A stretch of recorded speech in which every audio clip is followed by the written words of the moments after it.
Bonjour à tous, c'est votre sœur Marie. Que le Seigneur vous bénisse abondamment.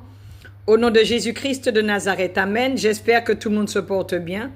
Je vous envoie beaucoup d'amour dans le nom de Jésus-Christ de Nazareth. Amen. Prenons notre Bible dans le livre de Hébreux, chapitre 4.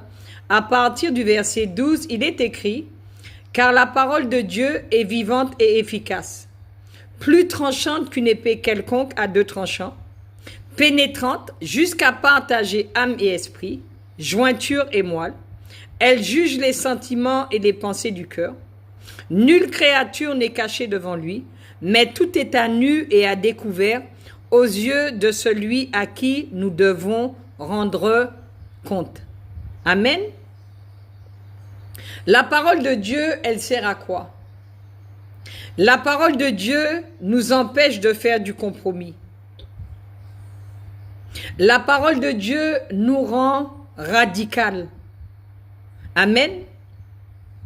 Elle sépare âme et esprit. Ça veut dire qu'avec Dieu, il n'y a pas de compromis, il n'y a pas de à peu près. Dieu n'est pas un Dieu de à peu près.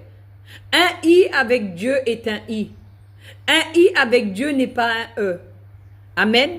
Ça veut dire qu'il n'y a pas de mélange avec Dieu. Nous ne pouvons pas obéir à une partie et ne pas obéir à l'autre partie. Ça veut dire que nous ne pouvons pas faire le tri dans la parole de Dieu.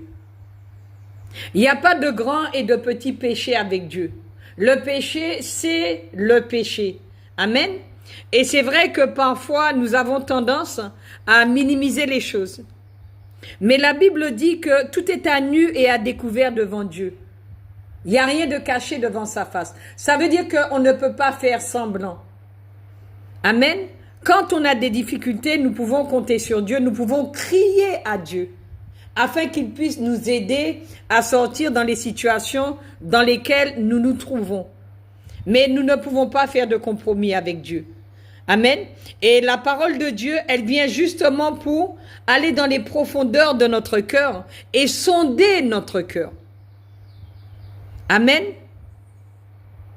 Si nous ne sommes pas en vérité, si nous ne sommes pas sincères, la parole de Dieu même va mettre à la lumière tout ce qui est caché au fond de notre cœur.